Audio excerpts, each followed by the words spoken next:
வணக்கம். இன்றைக்கி பார்க்க போகிறது ஹிஸ்ட்ரியுடைய வரலாறு சிலபஸில் ஃபஸ்ட்டு டாப்பிக்கை சிந்து சமவெளி நாகரிகம் அப்படிங்கிற டாப்பிக்கில் பார்க்க போகிறோம். நல்லா புரிஞ்சுங்க. ஹிஸ்ட்ரியில் மொத்தம் ஹிஸ்ட்ரி ஐஎன்எம் சேர்த்து 10 கேள்விகள் கேட்பதாக சொல்லியிருக்காங்க.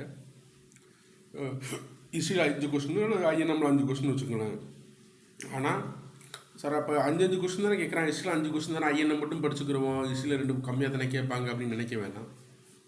ஏன்னு கேட்டிங்கன்னா, இந்த குரூப் 2 அண்ட் குரூப் 4 சிலபஸ் படி நம்மளுக்கு ஐஎன்எம் தெரிஞ்சால் தான் பாலிட்டி படிக்கிறதுக்கே ரொம்ப எளிமையாக இருக்கும். சரிங்களா? ஏன்னா ஐஎன்எம் ஐஎன்எம்முடைய அடுத்தது தான் அப்படியே பாலிட்டியாக மாறிட்டே போயிட்டுருக்கும்.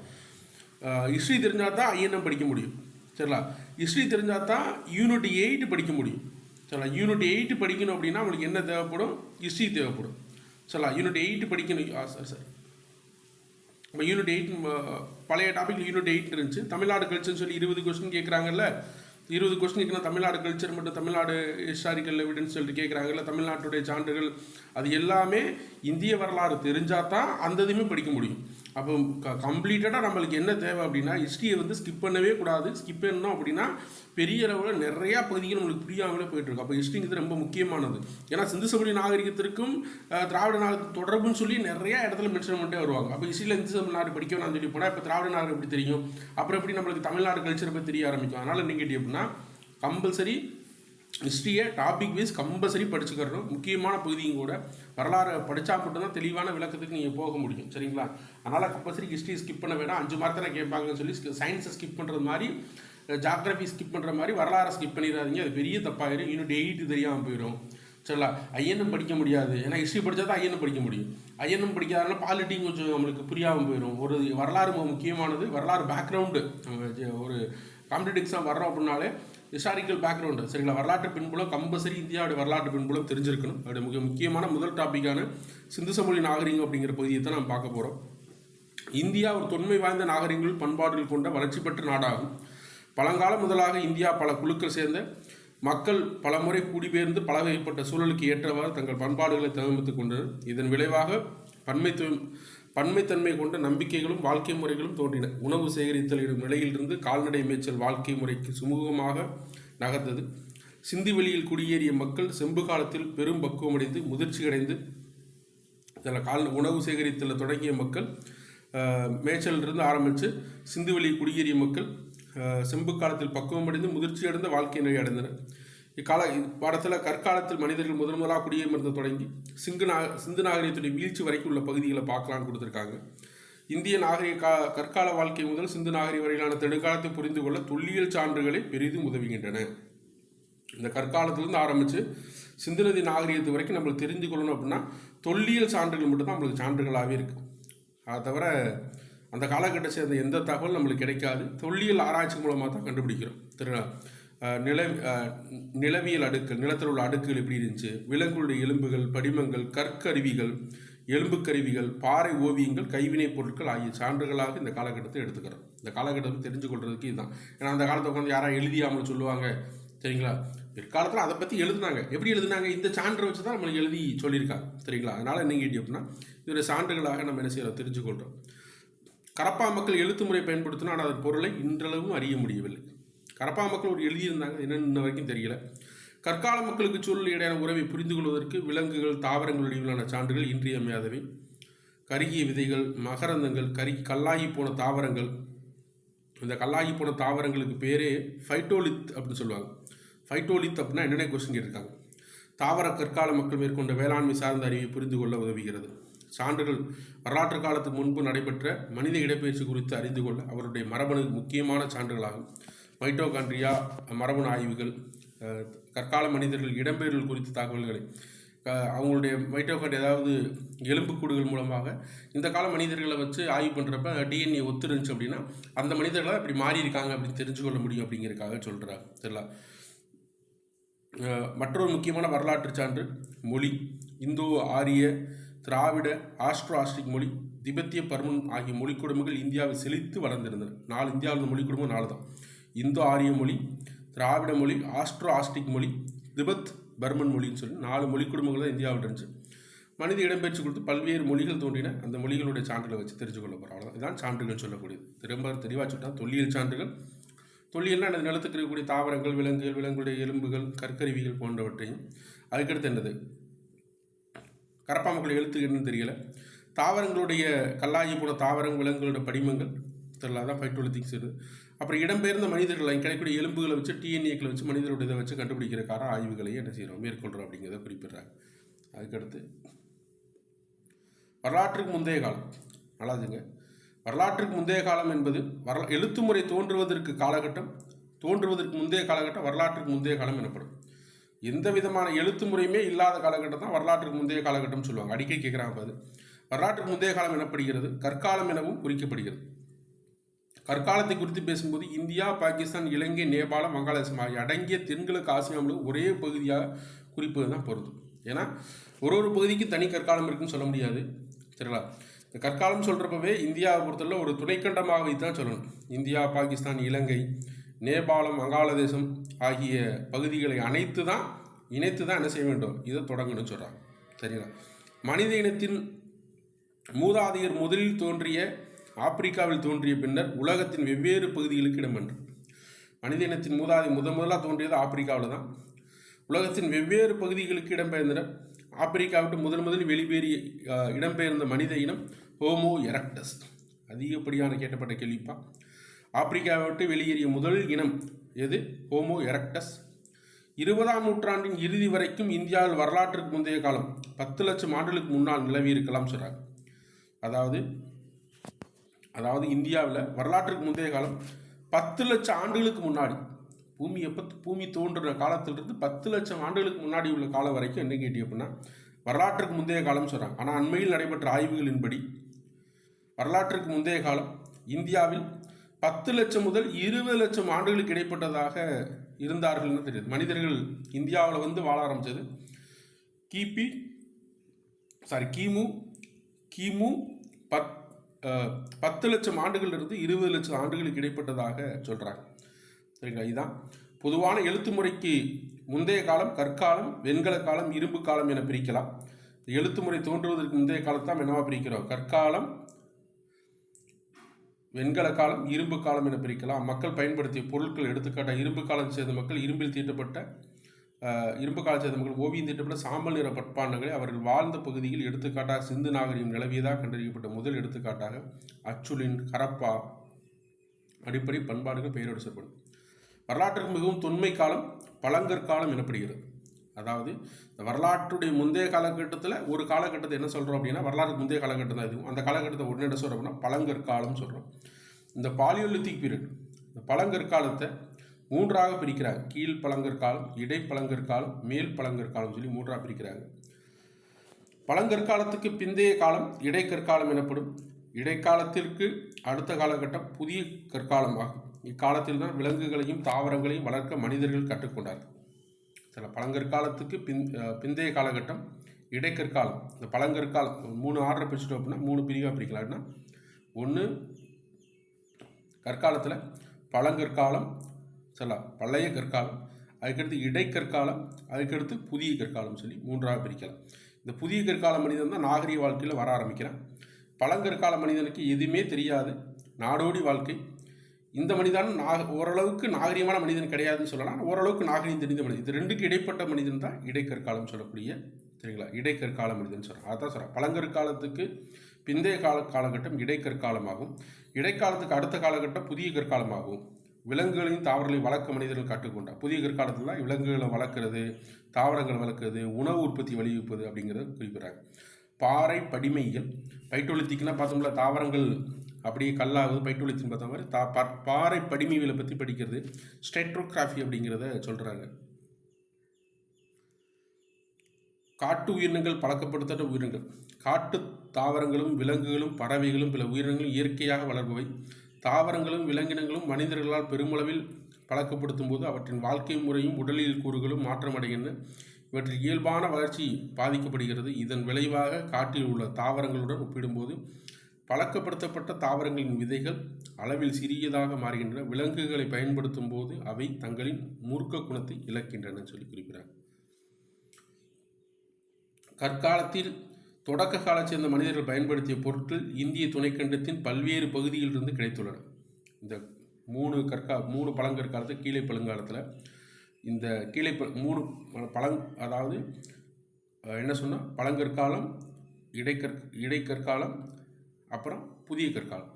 இந்த பழங்கற்காலத்தை 3 பிரிவாக பிரிச்ச கீழே பழங்கற்காலம், இடைப்பழங்கற்காலம், அப்புறம் என்ன மேல் பழங்கற்காலம் சொல்லி 3ஆக பிரிக்க. அதில் கீழ்ப்பழங்கற்காலத்தை தான் ஃபஸ்ட்டு பார்க்குறோம். கீழ்ப்பழங்கற்காலங்கிறது ரொம்ப முந்தைய காலகட்டம். அதாவதுங்க பழங்கற்காலத்தை 3 பழங்கற்காலம் என்பது ரொம்ப 3 கற்கால காலகட்டம் தான் பழங்கற்காலம்னு சொல்லக்கூடியது. அதில் காலப்பகுதிகள்லாம் டைம் லைன் வச்சுனா கொஸ்டின் கேட்க மாட்டாங்க. அந்த காலகட்டத்தில் அது பயப்படவே தேவையில்லை. எனக்கு யாருக்குமே தெரியாது எக்ஸாக்டாக இதுதான் காலம் சொல்லி சொல்ல முடியாது. நம்ம ஒரு வரிசைக்காக காலத்தை சொல்ல முடியாது. இயர் எந்த காலகட்டம் நம்பர் சொல்லுங்கன்னு சொல்லி கொஸ்டின் கேட்கவே மாட்டாங்க. எந்த எக்ஸாம்பிள் கேட்டிருக்கவே மாட்டாங்க. சரிங்களா? கற்காலத்தின் தொடக்க சேர்ந்த மனிதர்கள் பயன்படுத்திய பொருட்கள் இந்திய துணைக்கண்டத்தின் பல்வேறு பகுதியில் கிடைத்தன. கீழ்ப்பழங்கற்கால கட்டத்தின் போது மனித மூதாதையர்கள் ஹோமோ எரெக்டஸ் இதுதான் முதல்ல வந்த மனிதன், அதாவது ஆப்பிரிக்காவிலிருந்து வந்தவர் இந்தியாவில் வாழ்ந்ததாக நம்பப்படுகிறது. பழங்கற்காலத்தை சேர்ந்த கருவிகள் முதலில் இதை கொஸ்டின் இருக்காங்கப்பா. முதலில் சென்னைக்கு அருகே உள்ள பல்லாவரத்தில் ராபர்ட் ஃப்ரூஸ்புட் என்பவரால் 1863 கண்டுபிடிக்கப்பட்டது. கீழே பழங்கற்கால மனிதனுடைய மூதாதையர்கள் வாழ்ந்ததாக சரிங்களா கருவிகள் முதலில் எங்கே கண்டுபிடிக்கப்பட்டது? சென்னை அருகே பல்லாவரத்தில் ராபர்ட் ஃப்ரூஸ்புட் என்பவரால் 1863 கண்டுபிடிக்கப்பட்டது. தென்னிந்தியாவின் பல்வேறு பகுதிகளில் விரிவான ஆய்வுகள் மேற்கொண்ட போது வரலாற்றுக்கு முந்தைய கால நாகரிகம் நிலவிய பல இடங்கள் கண்டறியப்பட்டன. சில பழங்கற்காலத்துடைய காலங்கள் நிறைய கண்டுபிடிக்கப்பட்டது. அது கீழ்ப்பழங்கற்காலம், அதான் தொடக்க காலகட்டமே. மனிதர்கள் முதலாக ஆப்பிரிக்காவிலிருந்து வந்து வாழ்ந்ததாக சொல்லப்படக்கூடிய கீழப்பழங்கற்காலம். அதுக்கடுத்து இந்த இடைப்பழங்கற்காலம், மேல் பழங்கற்காலம். இந்த கீழ்ப்பழங்கற்காலம் என்பது நல்லாதுங்க. இது வந்து கீழே இருந்துச்சு மேலே இருந்துச்சு அப்படின்னு கிடையாது. தெரியல ஒரு காலத்துக்காக பிரிச்ச கீழ் தெரியல இடை மேல் அப்படின்னு சொல்லி பிரிச்சிருக்கும். காலத்துக்கு பழங்கற்காலத்துக்கு 3 இருந்துச்சு அப்படிங்கிறக்காக சொல்கிறேன். சரிங்களா? ஏன்னா மனிதர்கள் மாறுபாடு காணப்படுது அப்படிங்கிறக்காக சொல்கிறாங்க. 1863 ராபர்ட் ஃப்ரூஸ்புட் என்ன செஞ்சார்? பழங்கற்காலத்தில் இந்த கருவிகள் முதல் சென்னை கருவிகள் கண்டுபிடித்தார். அதிலிருந்து கற்கால மனிதர்கள் இந்தியா முழுவதும் அடையாளம் காணப்பட்டு அகழ்வாய்வு செய்யப்பட்டன. அதில் கற்கருவிகள் வரலாற்றுக்கு முந்தைய மனிதர்கள் காலத்து ஆய்வத்தை பெரும்பாலும் கற்கருவிகள் சார்ந்துள்ளது. அந்த மனிதர்கள் பெரும்பாலும் எதை வச்சதற்காக கற்கருவிகள் சார்ந்துள்ளது. கற்கால மனிதர் வாழ்விடங்கள் கல்லாலான கருவிகள் கிடைப்பதை அடிப்படையாக கொண்டு அடையாளங்கள் காணப்படுகின்றன. மனித மூதாதையர் கருவிகள் செய்ய பெரிய கற்பாங்கான கூழாங்கற்களை தேர்ந்தெடுத்தனர். இந்த கற்கருவிகள் செய்வதற்கு பெரும்பாலும் என்ன செய்யிருக்காங்க? இந்த கூழாங்கற்களை பெரும்பாலும் தேர்வு செய்தனர். அவற்றை மற்றொரு உறுதி வாய்ந்த கல்லால் சீவி ஒரு கல்லை இன்னொரு கல்லால் சீவி என்ன செஞ்சாங்க? கருவிகளை உருவாக்கினர் அப்படின்னு சொல்லி குறிப்பிடாங்க. இவற்றை கற்களை செதுக்கி கோடாரி, சிறு கோடாரி, துண்டாக்கும் கருவி, பிளக்கும் கருவி இதெல்லாம் கற்காலத்தில் பழங்கற்கால செய்யப்பட்ட கருவிகள். நன்கு சிந்தித்து உருவாக்கப்பட்ட அமைப்பை சீரான தோற்றத்தை கொண்ட கருவிகள் கற்கால மனிதர்கள் மேம்பட்ட அறிவாற்றல். ஏன்னா எப்படி கருவி வேணும்? மரத்தை வெட்டுறதுக்கு, விலங்கை வெட்டுறதுக்கு, இதுக்கெல்லாம் கருவி தேவைப்படும்ல. அப்போ அவன் சிந்தித்து செயல்பட்டுருக்கான் அப்படின்னா அவனுடைய என்ன செஞ்சிருக்கு? மனிதன் என்ன செஞ்சுருக்கான்? இந்த மாறுபாடு சிந்தித்து செயல்படக்கூடிய மனிதனாக இருந்தால் சொல்கிறான். வேட்டையாடுவதற்கு, வேட்டையாடப்பட்ட விலங்குகள் உடலிருந்து தோலை உரிப்பதற்கு, இறைச்சியை வெட்டுவதற்கு, எலும்பின் மச்சை பிரிப்பதற்கு, எலும்புகளை உடைப்பதற்கு, கிழங்குகளை அகழ்ந்தெடுப்பதற்கு, உணவை பதப்படுத்துவதற்கு கருவிகள் பயன்படுத்தினார்கள். அதுக்கடுத்து பாருங்கள். பழங்கற்காலத்தில் கற்கருவிகள் ஆக்கம், அதன் உழைப்பு ஆகியவற்றின் அடிப்படையில் தொடக்க கால அச்சுலின், இடைக்கால அச்சுலின், பிற்கால அச்சுலின் அப்படின்னு சொல்லிட்டு குறிக்கிறாங்க. 3 வகையாக பிரிக்கப்பட்டுள்ளது. அச்சுலின்னா மேலன்னு பார்ப்போம். அச்சுலின் மரபு, சோகனின் மரபு. இந்தியாவில் மேற்கொள்ளப்பட்ட அகழ்வாய்வின் அடிப்படையில் பழங்கற்கால மக்களின் தொடக்க கால பண்பாடு அவர் பயன்படுத்திய கற்கருவிகள் அடிப்படையில் 2 மரபுகளாக பிரிக்கப்படுகிறது. அதாவது பழங்கற்கால மனிதர்களில் 2 மரபுகளை பிரிக்கிறாங்க. ஒன்று அச்சுலின் மரபு, இன்னொன்று என்னன்னா சோகனின் மரபு அப்படிங்கிறத ஒரு ஜென்ரேஷன் மாதிரி பிரிக்கிறாங்க. கைக்கோடாரி வகைகளை கொண்ட மரபு அச்சுலின் மரபு என்று. கோடாரி மாதிரி ஒரு கல்லை கோடாரி மாதிரி செஞ்சால் அது என்னது? அச்சுலின் மரபு என்றும். கூழாங்கற்களை செதுக்கி உருவாக்கும் கருவிகளை கொண்ட மரபு சோகனின் என்று. பல கல் வச்சுருந்தாங்க அப்படின்னா அது என்னது? சோகனின் என்றும் மரபு என்றும் அழைக்கப்படுகிறது. அச்சுலின் மரபு பெருமளவில் கோடாரிகளை வெட்டுக்கத்திகளையும் கொண்டது. அதாவது கோடாரி கோடாரி மாதிரி பெருசாக வச்சுருந்தா அது என்னது? இப்படி இருந்துச்சு அப்படின்னா மரத்தை வெட்டுறது பயன்படுத்தினாங்கன்னா அது பேர் என்னது? அச்சுலின் மரபு என்றும். கூழாங்கற்களாலான பலபலான கற்களை கொண்டு பயன்படுத்தினாங்க அப்படின்னா சோகனின் மரபு என்று குறிப்பிட்றாங்க. இவை கைக்கோடாரிகள் முதலில் பிரான்சிஸ் உள்ள ஜெயின் அச்சுலின் என்ற இடத்தில் கண்டெடுக்கப்பட்டன. பிரான்சில் தான் முதல்ல கண்டுபிடிக்கப்பட்டது. இவை அச்சுலின் கருவிகள் என்று அழைக்கப்படுகின்றன. சோகனின் மரபு, இந்த அச்சுலின் கருவி முதலாக கண்டுபிடிக்கப்பட எதுன்னு கேட்டாங்கன்னா பிரான்சில் உள்ள ஜெயின் அச்சுல் என்ற இடத்துல, அதனால் அந்த அச்சுல் அப்படிங்கிற பேர் வச்சுருக்காங்க. சோகனின் மரபு துண்டாக்கும் கருவி அது சார்ந்த வேலைகளும் அக்கருவிகள் மட்டுமே கொண்டது. இது இன்றைய பாகிஸ்தான் உள்ள சோக நாட்டின் வடிநிலைப் பகுதி நிறவி மரபு என்பதா. இது முதல்ல இங்கே இருந்துச்சு. பாகிஸ்தான் இப்போ உள்ள பாகிஸ்தானில் சோகனின் அப்படிங்கிற ஆற்றுப்பகுதியில் கிடந்ததுனால இது சோகனின் அப்படின்னு பேர் வச்சுருக்காங்க. பலபலனு கற்களும் பயன்படுத்தினாங்க. கரடுமுரடான கற்கள் கைக்கோடாரியும் பயன்படுத்தினாங்க. கரடுமுரடான அச்சுலின் பலபலன் இருந்தால் அதான் கூழாங்க இருக்குல்ல, அதான் என்னது சோகனின், அது பாகிஸ்தானில் கண்டுபிடிக்கப்பட்டது. அண்மையில் நடைபெற்ற ஆய்வுகளின் போது இதே பகுதியில் அச்சுலின் மரபு சார்ந்த கருவிகளும் கிடைத்துள்ளன. அங்கே அச்சுலினும் கிடைச்சிருக்கு பாகிஸ்தான். தனித்தன்மை வாய்ந்த சோகனின் மரபு ஒன்று இருந்ததாக கூற இயலாது என்றார் ஆய்வாளர்கள். இப்போ சோகனின் தனியாலாம் சொல்ல முடியாதுன்றாங்க. தகவலை தெரிஞ்சு வச்சுக்கிட்டா போதும், இந்த கொஸ்டின் கேட்கறதுக்கு வேற ஒன்றும் கிடையாது. சரி, அதுக்கடுத்து பாருங்க. அதுக்கடுத்து மேற்கு தொடர்ச்சி மலை கடற்கரை பகுதிகள், மேற்கு தொடர்ச்சி மலை கடற்கரை பகுதிகள், வடகிழக்கு இந்தியா ஆகிய பகுதிகளில் அச்சுலினுடைய கைக்கோடாரிகள் மரபுக்கான அடையாளங்கள் காணப்படவில்லை. பெருமழை இதற்கு காரணமாக இருக்கலாம். பொருத்தமற்ற சூழல், மூலப்பொருட்கள் பற்றாக்குறை ஆகியவை ஏன்னா மேற்கு தொடர்ச்சி மலையிலேயோ கடற்கரை பகுதிகளிலேயோ வடகிழக்கு பகுதியிலோ என்ன இல்லை, இந்த அச்சுலின் மரபுடைய சான்றுகளான அந்த கல்லையோ எதையுமே காணப்படலை. காரணம் என்னன்னு கேட்டால் அந்த பகுதியெலாம் ஏன் இல்லை அப்படின்னா பெருமழை பெஞ்சிக்கிட்டே இருக்கலாம், ஆனால் மலைப்பகுதி இல்லை வடகிழக்கு பகுதியெல்லாம். அப்புறம் அவங்க மூலப்பொருட்கள் அவங்களுக்கு அங்கே சாப்பிட்றதுக்கு எதுவுமே பற்றாக்குறை இருந்திருக்கலாம். அதனால் மக்கள் குடியேற்று தங்கி இல்லாமல் இருந்திருக்கலான்றாங்க. ஒருவேளை வரலாற்றுக்கு முந்தைய காலத்தை சேர்ந்த மக்களுக்கு இப்பகுதி குடியேற வேண்டிய தேவை இல்லாமல் போயிருக்கலாம்ன்றாங்க. எந்த பகுதிகளில் மேற்கு தொடர்ச்சி மலை கடற்கரை பகுதிகளில் வடகிழக்கு பகுதிகளில் என்ன கிடையாது, இந்த அச்சுலின் சோகனின் மரபு பழங்கற்காலத்தை சேர்ந்த மக்கள் கிடையவே கிடையாதுன்றாங்க.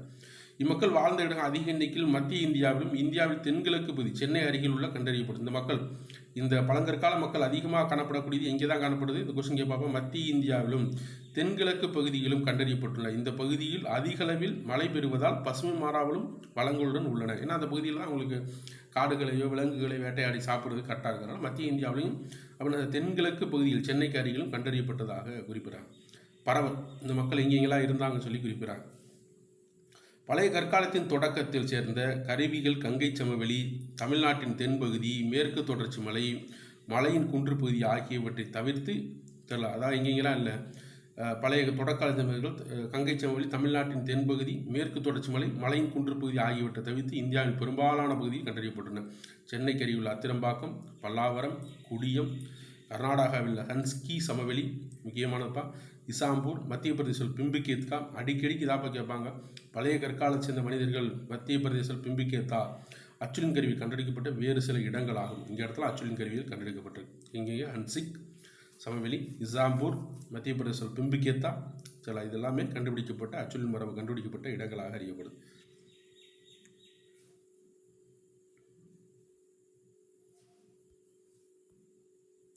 காலவரிசை. இந்தியாவில் கீழ்ப்பழங்கற்கான பண்பாடு 2 மில்லியன் ஆண்டுகளுக்கு முன்பாக 2 மில்லியன் 20 லட்சம் ஆண்டுகளுக்கு முன்பாக தொடங்கி இருக்க வேண்டும் என அண்மைக்கால ஆய்வு முரண்பாடு. இப்பண்பாடு 60,000 ஆண்டுகள் வரை காணப்பட்டது. அதாவது இந்த கீழ்ப்பழங்கற்காலம் என்ன கேட்டினா 20 லட்சம் ஆண்டுகளிலிருந்து ஆரம்பித்து 60,000 ஆண்டுகள் வரைக்கும் இந்த பண்பாடு இருந்ததாக இந்த பாக்ஸில் கொடுக்குறாங்க. ஹோமனின் மற்றும் விலங்குகளின் புதைப்படிவங்கள் தெரியல. தற்கால மனிதனுக்கு நெருக்கமான தோற்றத்தை கொண்டிருந்த மூதாதை மனிதர் ஹோமனின் என்று அழைக்கப்பட்டார். இந்த மனிதனுக்கு ஹோமோ எரெக்டஸ் கிடையாது, அதுக்கடுத்த மனிதன். இப்போ இருக்கிற அம்மனுக்கு மத்தியில் அம்மனுக்கு தொடக்கமான மனிதன் தான் இது. தற்கால மனிதனுக்கு நெருக்கமான தோற்றத்தை கொண்டிருந்த மூதாதை மனிதர் ஹோமனின் என்று அழைக்கப்பட்டார்.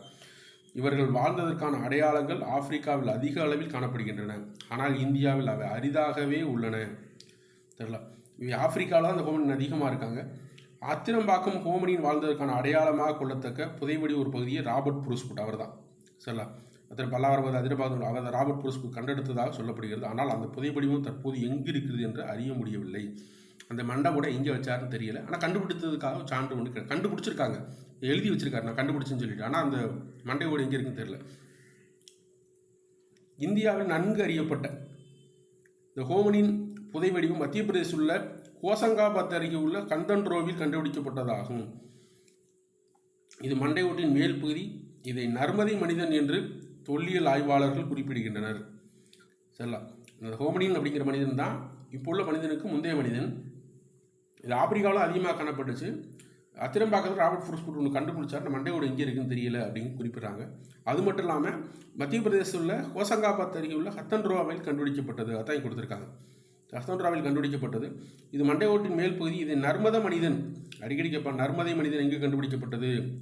ஹோசங்காபாத் அத்தன்ட்ரோ அப்படிங்கிற இடத்த கண்டுபிடிக்கப்பட்டது. ஆர்கைக் ஹோமோசேப்பியன்ஸ் எனும் மனிதனை வாழ்ந்ததுக்கான அடையாளமாக இது கருதப்படுகிறது. நம்மளை தான் ஹோமோசேப்பியன்ஸ் சொல்கிறாங்க. ஆர்கைக் ஹோமோசேப்பியன்ஸ் நம்மளுக்கு முந்தைய மனிதன் காணப்பட்டதுக்கான சான்றாக அறியப்படுகிறது. வழிகளில் தற்போது இந்தியாவில் இருக்க இந்தியாவில் இருக்கிறது ஒரே ஒரு ஹோமினின் இது மட்டும்தான். இந்தியாவுடைய ஒரே ஒரு நர்மதை மனிதன் மட்டும்தான் இந்தியாவில் இருக்கிற ஒரே ஒரு இதாக கண்டுபிடிக்கப்பட்டது. தற்காலத்தில் மக்கள் வாழ்ந்த பழமை சூழலை நாம் புரிந்து கொள்ள விலங்குகள் புதைப்படிவங்கள் பயன்படுகின்றன. கற்கால மனிதனுடைய வாழ்ந்தோடைய சான்றுகளும் தெரிஞ்சு விலங்குடைய நர்மதை சமவெளியில் மிகப்பெரிய தந்தங்களுடைய வரலாற்றுக்கு முந்தைய காலகட்ட யானை, அந்த யானைக்கு பேர் என்ன, எலிஃபஸ் நமட்டிகஸ். வரலாற்றுக்கு முந்தைய காலத்தில் வந்த மற்றொரு மிகப்பெரிய யானை ஸ்டான்கோனேசா அப்படிங்கிறது. காட்டு மாடு வகையான போஸ் நமட்டிகஸ். குதிரை வடிவம் கொண்ட குதிரையான எக்கஸ் நமட்டிகஸ். இதெல்லாம் விலங்குடைய புதைப்படிவங்கள். மிகப்பெரிய யானை ஒன்று, அது பேர் தான் என்னது, எலிஃபஸ் நமட்டிகாஸ். அதுக்கு மிகப்பெரிய மற்றொரு யானை ஸ்டென்கொனேசா அப்படிங்கிறது. காட்டு மாடு போஸ் நமட்டிகஸ், குதிரைகள் சில எக்கஸ் நமட்டிகஸ் போன்ற விலங்குகள் புதைப்படிவங்கள் கண்டுபிடிக்கப்பட்டது. விலங்குடைய புதைப்படிவங்கள் கண்டுபிடிச்சிருக்காங்க. குதிரை வகை விலங்குகள், பற்கள், நீள்காய் எருமைகள் சான்றுகள், குழம்பு தடங்கள் ஆகியவை அதிரம்பாக்கத்தில் கண்டுபிடிக்கப்பட்டன. சில முக்கியமான குதிரை வகை எலும்புகள், விலங்குகளுடைய பற்கள், நீள்காய் மற்றும் நீர் எருமைக்கான சான்றுகள், சில விலங்குகள் குழம்பு தடங்கள் ஆகியவை அதிரம்பாக்கத்தில் கண்டுபிடிக்கப்பட்டன. வரலாற்றுக்கு முந்தைய காலத்தில் திறந்த ஈரப்பதம் வாய்ந்த நிலப்பரப்பு சென்னைக்கு அருகில் இருந்ததை இது காட்டுகிறது. அதாவது என்னங்கன்னா, ஒரு அதிரம்பாக்கம் மிக முக்கியமான ஒரு சிறந்த நிலப்பரப்பாக இருந்தது அப்படிங்கிறத வரலாற்று ஆய்வாளர்கள் குறிப்பிடுறாங்க. எக்கஸ் குதிரை, கழுதை, வரிக்குதிரை ஆகிய விலங்குகளை உள்ளடக்கிய ஒரு பேரினம். ஒரு முக்கியமானது, அடிக்கடி கேட்பாங்க. எக்கஸ் அப்படின்னா என்னன்னா, குதிரை, கழுதை, வரிக்குதிரையை உள்ளடக்கி ஒரு பேரினத்துக்கு பேர் தான் அது எக்கஸ் அப்படின்னு சொல்லுவாங்க. அதனால தான் எக்கஸ் அப்படின்னு சொல்லி இங்கே வந்திருக்கும். சரிங்களா? அதுக்கடுத்து வாழ்க்கை முறை. கீழ்ப்பழங்கார பண்பாட்டை சேர்ந்த மக்கள் விலங்குகளை வேட்டையாடியும் கிழங்குகள், கொட்டைகள், பழங்கள் ஆகியவை சேர்த்து வந்த விலங்குகள் வேட்டையாடப்பட்ட விலங்குகளின் இறைச்சியை உண்டனர். திறந்த வெளியில், ஆற்று சமவெளியில், குகைகளில் வசித்ததை மத்திய பிரதேசத்தில் உள்ள பிம்பிகேதா என்ற இடத்தில், சென்னைக்கு அருகே உள்ள குடியும் இடத்தில் சான்றுகள் அறிந்து கொள்ளலாம். ஹோமோ எரக்டஸ் இனத்தை சேர்ந்த மனிதன், அவன் தான் அங்கிருந்து வந்த தற்கால மனிதர். ஹோமோ சேப்பியன்ஸ் போலவே மேம்பட்ட மொழியை கொண்டிருக்கவில்லை. அவருக்கு மொழியெல்லாம் பேச தெரியாது. சில நம்ம பேசுகிற மாதிரி மொழியெல்லாம் பேச தெரியாது. அவர்கள் சில ஒலிகள், சொற்கள், தங்கள் எண்ணங்களை வெளிப்படுத்தியிருக்கலாம். சைகைகள் சார்ந்த மொழியை பயன்படுத்தியிருக்கலாம். கருவிகள் செய்வதற்கு சரியான கல்லை தேர்வு செய்வது அறிவு அவர்களுக்கு இருந்தது. பாறைகளை செதுக்கவும் அவற்றை கருவிகளாக வடிவமைக்கும் சுத்தியல் போன்ற கற்களை பயன்படுத்தினர் அப்படின்னு சொல்லி கொடுத்துருக்காங்க. இதான் ஹோமோ எரக்டஸுக்கும் ஹோமோ சேப்பியன்ஸுக்கும் இடையில் உள்ள. ஹோமோ எரக்டஸ் அங்கிருந்து ஆப்பிரிக்காவிலிருந்து வந்த மனிதனாக அறியப்படக்கூடியவர். சரிங்களா?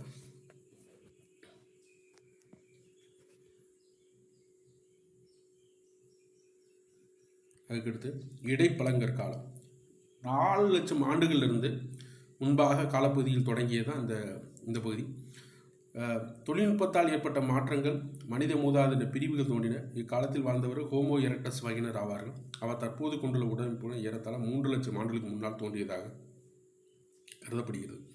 இந்தியாவில் இந்த இடைப்பழக்காலம் சேர்ந்தவர்கள் நோவோசா என்னுமிடத்தில் பிரிவார் ஆற்றங்கரை செல்ல ஹச்டி சங்கிலியா தொழில் முதலில் அடையாளம் காணப்பட்டார். இந்த இடைக்கால மனிதர்கள் கொஞ்சம் வேறுபட்ட மனிதர்கள். ஹோமோ எரக்டஸ் வந்து கொஞ்சம் வேறுபட்ட மனிதர்கள்.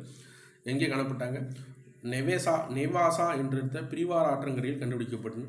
இந்த பழங்கற்காலம் நிலவிய கால மனிதர்கள் வாழ்ந்ததாக அறியப்படக்கூடிய காலம் 3,80,000 1,80,000 இடைப்பட்ட காலகட்டத்தில் இந்த மனிதர்கள் வாழ்ந்ததாக, எனது இடைப்பழங்கற்காலம் வாழ்ந்ததாக அறியப்படக்கூடியது. அதுக்கடுத்து ஆண்டுகள் இடைப்பட்டது அண்மையில் கண்டுபிடிக்கப்பட்டது. ஆப்பிரிக்காவில் நிலவிய இடைப்பெருக்கால பண்பாட்டை போல இந்தியாவில் இடைப்பெருக்காலம் பழமை வாய்ந்தது அப்படின்னு சொல்லிட்டு குறிப்பிடுறாங்க.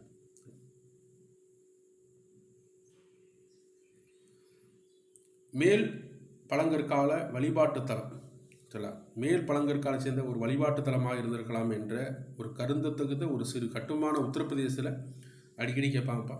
கட்டுமானம் அதாவது ஒரு வழிபாட்டு தலமாக ஒரு இடத்துல இருந்திருக்கலாம், பழங்கற்கால மனிதருடையது. அதனால் உத்தரப்பிரதேசத்தில் உள்ள பாகூர் என்னுமிடத்தில் அடையாளம் காணப்பட்டுள்ளது. செதுக்கப்படாத கற்கள், வட்ட வடிவில் சூழப்பட்ட மணற்பாங்கான பாலம் அங்கு காணப்படுகிறது. இது தற்கால வழிபாட்டுத் தலங்களுக்கு ஒத்திருக்கிறது. இந்தியாவில் வழிபாட்டுத் தலங்கள் தேடலில் கிடைத்த மிக பழமையான சான்று எங்கே இருக்குது? உத்தரப்பிரதேசத்தில் பாகூர் என்ற இடத்துல தான் இருக்குது. தெரியல, இதுதான் அதை குறிப்பிட்டு சொல்கிறேன். அடுத்து, அந்த மனிதனுடைய கை கோடாரிகள், பிளக்கும் கைக்கருவிகள், துண்டாக்கும் கருவிகள், சுரண்டும் கருவிகள், துளையிடும் கருவிகள், உட்படும் கருவிகள், அறம் போன்ற கருவிகள், செதுக்குவதற்கான கருவிகள், சுரண்டும் கருவிகள் போன்றவற்றை பயன்படுத்தினாங்க அப்படிங்கிறத குறிப்பிட்டிருக்காங்க. காலவரிசை 3,85,000 இடைப்பெருங்காலத்துடைய காலகட்டத்தில் நிலவியதாக 3,85,000 40,000 இடைப்பட்ட காலகட்டமாக இருக்கலான்றாங்க. ஆப்பிரிக்காவில் இடைப்பெருங்காலத்தையும் ஹோமோ சேப்பியன்ஸ்களுடன் தொடர்புபடுத்துகிறது. ஐரோப்பியா நியாண்டரல் வகையினோடு தொடர்புபடுத்துகிறது. இவ்வகையின் புதைவடிவ எச்சங்கள், அதாவது நீங்கள் அப்படின்னா இந்த இடைப்பெருங்காலம் என்பது ஆப்பிரிக்கா பொறுத்த ஹோமோ சேப்பியன்ஸுடைய காலகட்டம் சொல்கிறாங்க. ஐரோப்பியா பொறுத்த நியாண்டர்தால் அப்படிங்களுடைய காலகட்டம் அப்படின்னு சொல்கிறாங்க. அதுக்கடுத்து பரவல், இந்த எங்கெங்கெல்லாம் இருந்தாங்க இந்த இடைப்பெருக்காலத்து மனிதர்கள் கேட்டிங்கன்னா, பர்டிகுலராக ஒரு இடத்த குறிப்பிட்டு முடியாமல் சொல்லலாம். நர்மதா, கோதாவரி, கிருஷ்ணா, மத்திய இந்திய பகுதி, நர்மதா, கோதாவரி, கிருஷ்ணா மற்றும் யமுனை நதிக்கரையில் பகுதிகள் இருந்திருக்கலாம் அப்படின்றாங்க. இந்த ஆற்றுச்சமொழிகள் இருந்திருக்கலான்ற. அதுக்கடுத்து வாழ்க்கை முறையும் முதன்மையான பண்புகளும். இடைப்பற்கால மனிதர்கள் திறந்த வெளியிலும் குகைகளிலும் இங்கே இருந்தாங்க. திறந்த வெளிகள் மற்றும் குகைகளில் பாறை எடுக்கல் இவர்கள், வேட்டையாடுபவர்கள், உணவை சேமிப்பவர்கள் வந்தார்கள். இந்தியாவை சேர்ந்த இடைப்பற்கால பண்பாட்டு முதன்மையான பண்புகள். இடைக்கற்காலத்தை பார்த்து கற்கருவிகள் பெருசிலிருந்து இப்போ சின்னதாகிடுச்சு. ஏனைய கருவிகளோடு ஒப்பிடுகையில் கைக்கோடாரி பயன்படுத்தும் வழக்கம் குறைந்தது. கற்கருவிகள் உற்பத்தியில் முள்கல்லை தயார் செய்யும் தொழில்நுட்பத்தை பயன்படுத்தினர். ஜெட், ஜாஃபர், கால்சிடெசின், குவாட்ஸ் போன்ற கற்கள் மூலப்பொருளாக பயன்படுது. இதெல்லாம் அவங்க பயன்படுத்திய கற்களுடைய வகை. சர்ட்கல்கள், ஜாஸ்பர், கால்சிடெனி, குவாட்ஸ் ஆகிய கற்களை பயன்படுத்துகிறாங்க. அதுக்கடுத்து மேல் பழங்கற்காலம், கீழ்பழங்கற்காலம் பார்த்தோம், இடைப்பெருங்கற்காலம் பார்த்தோம். இப்போ மேல் பார்க்க போகிறோம். இடைப்பெருக்காலம் தொடர்ந்து வந்த பண்பாட்டு படிநிலை மேல் பழங்கற்கால பண்பாடு என்று அழைக்கப்படுகிறது. கருவிகளுக்கான தொழில்நுட்பத்தில் புதுமையும் மனிதர்கள் அறிவாற்றல் திறன்களையும் மேம்பட்ட தன்மையும் இக்காலகட்டத்தில் காண முடிகிறது. ஏறத்தாழ 3 லட்சம் ஆண்டுகளுக்கு முன்னால் ஆப்பிரிக்காவில் சஹாரா பாலைவனத்துக்கு அருகே தோன்றிய நவீன மனிதர்கள் ஏறத்தாழ 60,000 ஆண்டுகளுக்கு முன்னர் ஆசியாவின் பல்வேறு பகுதியில் பரவினர்.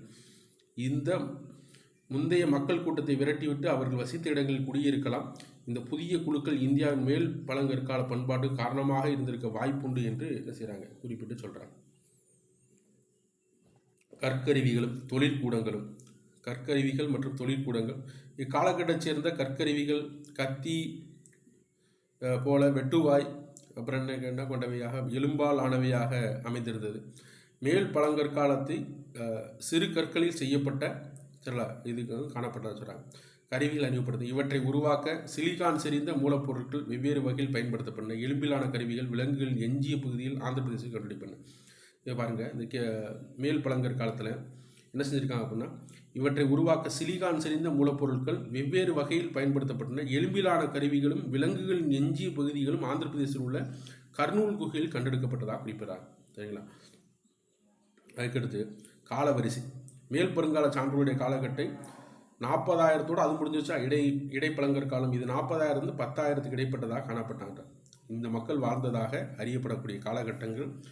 திறந்த வெளியிலும் குகைகளிலும் வசித்தனர். கர்நாடகாவில் உள்ள மெரல்ஃபாவி, ஆந்திர பிரதேசத்தில் உள்ள கர்னூல் குகை, நம்ம ஒன்றையும் பார்த்துருக்கோம். கீழ்ப்பழங்கற்காலம் எங்கே வாழ்ந்தாங்கன்னு சொல்லி பார்த்தோம். பிம்பிகேத்தா பகுதிகளில். அப்புறம் என்ன கேட்டால் கர்நாடகாவில் ஹன்சிக் குகைகளில், தமிழ்நாட்டில் அத்திரம்பாக்கம் பகுதிகளில் சொன்னோம். இடைப்பழங்கற்காலத்தை பொறுத்தவரையில் கோதாவரி, நர்மதா ஆறுகளை மட்டும் சொல்லிட்டு முடித்தோம். இது மேல் பழங்காலத்தை பொறுத்தவரையில் ஆந்திர பிரதேசத்தில் கர்னூல் குகைகள், தெலுங்கானாவில் கோதாவரி காணி, மத்திய பிரதேசத்தில் சோன் பள்ளத்தாக்கில் பாகூர் 1 மற்றும் 3, மகாராஷ்டிராவில் பாட்னா ஆகிய இடங்களில் மேல் பழங்கால நிறைவியதாக கூறப்படுது. நவீன மனிதருக்கும் நெருக்கமான தோற்றத்தை கொண்டிருந்த ஹோமினின் புதைப்படிவங்களும் தெரியல இதில் காணப்படுவதாக குறிப்பிட்றாங்க. இதில் பாருங்கள், தீக்கோழி முட்டைகள். இந்தியாவில் வரலாற்றுக்கு முந்தைய கால பண்பாடு நிலவிய இடங்களில் தீக்கோழி முட்டைகள் இருந்ததற்கான சான்றுகள் கிடைத்துள்ளன. இப்பறவைகள் முட்டை ஓடு மணிகள் செய்யப்பட்டுள்ளது. பாட்னாவில் கிடைத்த தீக்கோழி முட்டை ஓட்டின் காலம் இன்றைக்கு 25,000 ஆண்டுகள் என கணிக்கப்படுகிறது. சரிங்களா? தீக்கோழி ஆஸ்ட்ரிச் இருக்குல்ல, ஆஸ்ட்ரிச்சுடைய வரலாற்றுக்கு முந்தைய கால பண்பாடு நிலவிய தீக்கோழி முட்டை சான்று கிடைச்சிருக்கு.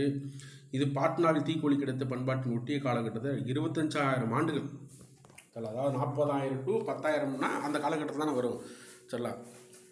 பிம்பிகேத்தா, பாட்னா ஆகிய இடங்களில் இந்த தீக்கோழி முட்டைகள் கண்டுபிடிக்கப்பட்டதாக சொல்கிறாங்க. அதுக்கடுத்து இலங்கையில் கிடைத்துள்ள மெல்லிய கீரல் இதோட வரக்கூடியது புதைப்படிவங்களை ஹோமினினுடைய இதோ இலங்கையில் கிடைக்கப்பட்டது தீக்கோழி முட்டை ஓடுகள் கொண்டு செய்யப்பட்ட ஆந்திர பிரதேஷ் ஜீவலாபுரம், மகாராஷ்டிராவில் பாட்னா, இலங்கையிலோட பட்டோட்டமா ஆகிய பகுதிகளும் குறிப்பிட்டு சொல்கிறாங்க. அந்த மக்களுடைய வாழ்க்கை முறை சரிங்களா. இந்த மக்கள் பழங்கற்கால மக்கள் கலை சார்ந்த செயல்பாடுகள் ஈடுபட்டதற்கான சான்றுகள் ஓவியங்கள் கிடைத்துள்ளன. கல்லை வச்சுமே வெட்டிட்டு தெரிஞ்சவன் கொஞ்சம் கல்லை பளபளன்னு சின்ன சின்ன கல்லாக உருவாக்கினவே பெண்ண ஆரம்பிச்சிட்டான், ஓவியம் வரைய ஆரம்பிச்சான் அந்த மனிதன் தெரியல. கல்லில் வெட்டுக்கருவிகள், தொழிற்கூடங்கள் வளர்ச்சி பெற்றன. வரையப்பட்ட விதம் தொல்லியல் சான்றுகள் அடிப்படையில் பிம்பிகேத்தா சித்த பச்சை நிற ஓவியங்கள். அடிக்கடி கேட்குறாங்கப்பா, எந்த பழங்கற்காலம் ஓவியம்னா நிறமே கிடைக்கும். பச்சை நிற ஓவியங்கள் மேல் பழங்காலத்தை சேர்ந்தவையாக கணிக்கப்படுகிறது. பச்சை நிற ஓவியங்கள் தான் மேல் பழங்கற்காலம். அதுக்கடுத்து வந்தாச்சு. இப்போ தான் அந்த வந்திருக்கோம் இடைக்கற்கால பண்பாட்டுக்கு வந்திருக்கும். இந்தியாவில் இடைக்கற்கால பண்பாடு தொடர்புடைய இடங்கள் ஒரு சில பகுதிகள் நீங்களாக இந்தியாவில் அனைத்து பகுதிகளும் காணப்படுகிறது. கடற்கரை பகுதி, மணற்பாங்கான இடம், வடிநிலை நீர்ப்பகுதி, வனப்பகுதி, ஏரிப்பகுதி, பாறை மறைவிடம், மலை சார்ந்த பகுதி, கழிமுக பகுதி, வேறு எந்த வேறுபாடும் இல்லாமல் அனைத்து திணைசார் மண்டலங்களையும் இவை காணப்படுது. எல்லா பகுதியும் காணப்படுது. சில மலையில் காணப்படுது, சில கடற்கரை பகுதியில் காணப்படுது, மணற்பாங்கான இடத்துல காணப்படுது. நம்ம அது அந்த மனிதன் சொல்கிறப்ப மலைப்பகுதியில் காணும்னு சொல்கிறோம்ல, ஆனால் இடைக்கற்காலத்தில் எல்லா பகுதியிலும் இருக்குதா சொல்கிறாங்க. இந்தியாவில் பாய்ஸ்ரா பீகார், லங்கஜ் குஜராத், பாகர், சோபனி முண்டா, சாராய் நகர், மகதாகா, தம்தமா இவை அனைத்து உத்தரப்பிரதேசில் உள்ளன. சில இந்த பகுதிகள் எல்லாமே இங்கே இருக்குது. உத்தரப்பிரதேசத்தில் உள்ள பகுதிகளாக குறிப்பிட்டு சொல்கிறாங்க. சில உத்தரப்பிரதேசத்தில் உள்ள சனகனகல்லு, இப்மனஹல்லி ஆகிய இடங்கள் இடைக்கற்கால பண்பாட்டு தொடர்புடையவாகும். மேலும் ஆதம்கார், பிம்பிகேத்தா இப்போ இந்த பகுதியில் மிக முக்கியமானது பார்த்தலாம். இதில் ரொம்ப முக்கியமானது என்னது, ஆதம்கார், பிம்பிகேத்தா போன்றவை பகுதிகளாக குறிப்பிடார். இடைக்கற்காலம் மும்பை கடற்கரை பகுதிகள், தமிழ்நாட்டில் உள்ள மாவட்டத்தில் உள்ள தேரி மணல் குண்டுகள், போன தடவை குரூப்பில் கேட்ட கொஸ்டின். தேரி மணல் குண்டுகள் இங்கே இருக்குது, தூத்துக்குடி மாவட்டத்தில். இவை என்னது, இடைக்கற்காலத்தை சேர்ந்தது ஆகிய இடங்களில் நுண்கற்கால சான்றுகள் கிடைத்துள்ளன அப்படிங்கிறத குறிப்பிட்டிருக்காங்க.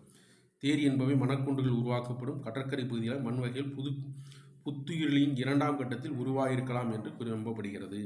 சரிங்களா. அதுக்கடுத்து காலநிலை. காலநிலையை பொறுத்தளவில் பனியுகத்திற்கு முன்னர் உலகம் வெப்பமடைய துவங்கியிலிருந்து மனிதர்கள் அடிக்கடி இடம்பெயர்வர்களாக பல்வேறு சூழல் கொண்ட குடியினர். பருவகால சுழற்சி முறை ஏற்கனவே தோன்றிவிட்டது. சில காலம் மழை மிக அதிகமாக இருந்தது. மேற்கு ராஜஸ்தானில் தித்வானா என்ற பகுதியில் இன்றைக்கு முன் 10,000 3,500 இடைப்பட்ட ஆண்டுகள் நன்னீர் ஏரிகளாக அறியப்படுகிறது. இந்த ராஜஸ்தானில் அந்த பகுதிகளில் இப்போ பாலைவனமாக இருக்கக்கூடிய பகுதிகளில் எப்படி இருந்துச்சாங்க, சில தித்வானா என்னும் பகுதியில் இன்றைய முன் 10,000 3,000 இடைப்பட்ட ஆண்டுகள் நன்னீர் ஏரிகளாக இருந்தால் அறியப்படுகிறது. இக்காலப்பகுதியை சேர்ந்த விலங்குகள், எலும்புகள் இடைக்கற்காலத்தில் வறண்ட இலையுதிர் காடுகள் இருந்ததாக குறிக்கிறது அப்படின்னு சொல்கிறாங்க. இதெல்லாம் இடைக்கற்காலத்தில் இருந்தால் குறிப்பிட்றாங்க. காலவரிசை, இடைக்காலத்துடைய காலவரிசையை பாருங்கள். உலகில் இடைக்கால பண்பாட்டின் காலம் இடத்திற்கிடம் மாறுபடுது. இடைக்கற்காலங்கிறது ஒரே மாதிரி இல்லை, ஒரு இடத்து மாறுபடுது. லெவண்டாவில் 20,000 950. இந்தியாவில் இப்பண்பாடு ஏறத்தாழ 10,000 தோன்றியது. கேரளாவின் தமிழ்நாட்டிலும் 1000 வரை நீடித்தது. தெரியல.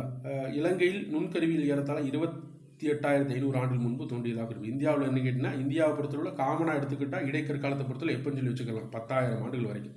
நல்லா புரிஞ்சுங்க. இங்கே காலக்கூடுதல் போடுற பாருங்கள். பூமி தோன்றியதிலிருந்து மனிதன், பூமி எப்போ தோன்றுச்சு தெரியல, பூமி தோன்றுறது மனிதன் உள்ளே வர ஆரம்பித்தது 20 லட்சம் ஆண்டுகளுக்கு முன்னாடி. 20 லட்சம் ஆண்டுகளிலிருந்து 10,000 ஆண்டுகளுக்கு இடைப்பட்ட காலம் எல்லாமே என்ன காலகட்டம் தான், பழங்கற்காலம். அதை தான் 3ஆக பிரித்து பார்த்தோம். தெரியல, மேல் பழங்கற்காலம், கீழ் பழங்கற்காலம், இடைப்பற்காலம். 10,000 ஆண்டுகளுக்கு பிறகு வரக்கூடிய காலகட்டம் என்ன கேட்டால், என்ன காலகட்டம், இடைக்கற்காலம். அது பழங்கற்காலம், இது இடைக்கற்காலம். 20 லட்சத்துலேருந்து அதுக்கப்புறம் வரக்கூடியது 10,000க்கு அப்புறம் வரக்கூடியது என்னது சொல்லலாம். இந்தியாவை பொறுத்தளவு இலங்கையை பொறுத்து 28,000 தோன்றான்னு சொல்கிறாங்க. அதுக்கடுத்து பொருளாதாரம், காட்டு விலங்குகளை வேட்டையாடுதல், தாவர உணவை சேர்த்து மீன்பிடித்தல் ஆகிய கடமைகள் தொழிலாக இருந்து வேளாண்மை செய்யப்படவில்லை. இந்த மக்கள் வேளாண்மை செய்யலாம். புதிய கற்கால மக்கள் வேளாண்மை செஞ்சாங்க. விலங்குகளை பழக்கப்படுத்தி புதிய கற்கால முறைக்கு வழிவகுத்தின. ஆனால் ஓரளவுக்கு விலங்குகளை பழக்கப்படுத்தக்கூடிய முறை இந்த மக்களுக்கு காணப்பட்டிருக்கு. மத்திய இந்தியா பாறை ஓவியங்கள் வேட்டையாடுதல், கண்ணி வைத்து விலங்குகளை பிடித்தல், மீன் பிடித்தல், தாவர உணவுகளை சேகரித்தல் போன்றவற்றை கணக்கப்படுது. எச்சங்கள் புதை வடிவ சான்றிதழ் மூலம் இக்காலப்பகுதியைச் சேர்ந்த மக்கள் காட்டெருது, எருமை, சதுப்பு நிலமான், முள்ளம்பன்றி, சாம்பார் மான், ஒரு வகை அழகிய மான், வராகமான், கொம்புடைய நீள்வகை மான், குள்ளநரி, ஆமை, மீன், காட்டு முயல் போன்றவற்றை இந்த மக்கள் நினைச்சிருக்காங்க பயன்படுத்தியதற்காக சான்றுகள் தெரியப்படுது. உடும்பு, யானை, காண்டாமிருக விலங்குகள் எலும்புகளுடன் கிடைத்துள்ளன. அவர்கள் ஈட்டி, வில், அம்பு, கன்னிகள் போன்றவற்றை பயன்படுத்தினர். பிம்பிகேத்தா என்னும் ஓவியம் ஆண்களும் பெண்களும் இது போன்ற விலங்குகள் காணப்படுது. மிக முக்கியமானதுப்பா. பிம்பிகேத்ரா என்ற இடத்துல நல்லா புரிஞ்சுங்க, என்னும் இடத்தில் ஓவியம் ஆண்களும் பெண்களும் இணைந்து போன்ற வேட்டையாட போன்ற இது காணப்படுது. இது எந்த காலகட்டத்தில்? இடைக்கற்காலம். கால மக்கள் நெருப்பை பயன்படுத்தி உணவை நெருப்பில் சுட்டு உண்டிருக்கலாம். இந்த மால மக்கள் தான் என்ன பயன்படுத்தினாங்க? நெருப்பை பயன்படுத்தி நெருப்பில் வெள்ளாடு, செம்பரியாடு, நாய் போன்றவற்றின் எலும்புகள் மத்திய பிரதேசம் காணிவால், மத்திய பிரதேசத்தில் எந்தெந்த பகுதியெல்லாம் கண்டோம்? லோத்தீஸ்வர், ரந்தம்பூர், ஆதம்கார், பிம்பிகேத்தா ஆகிய இடங்கள் கிடைத்துள்ள காணிவாலில் ஒட்டக எலும்பு கிடைத்துள்ளது. காணிவாலில் என்ன கிடைச்சிருக்கு? ஒட்டக எலும்பு கிடைத்துள்ளது.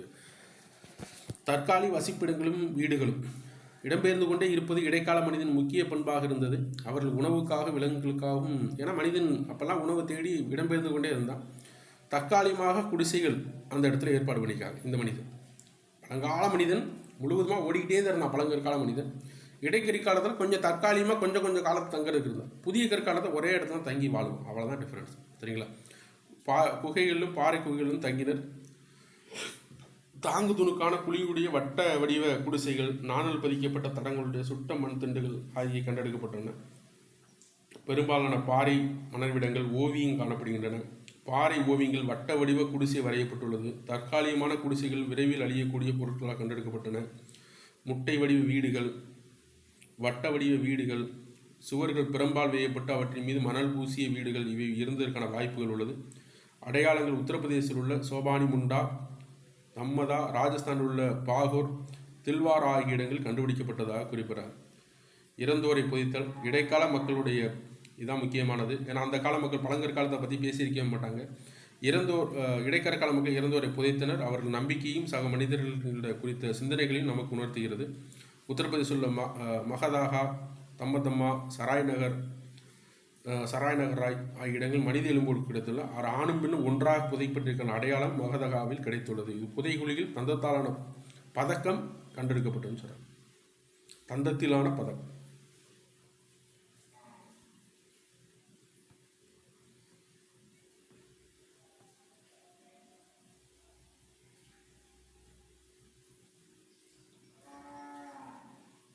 இடைக்கால பண்பாட்டின் சிறப்பில் இருக்கும் ஓரளவு நிரந்தர இந்த மக்களுடைய சிறப்பு இயல்புகளை பொறுத்தவரை ஓரளவுக்கு நிரந்தர தற்காலிக குடியிருப்பு.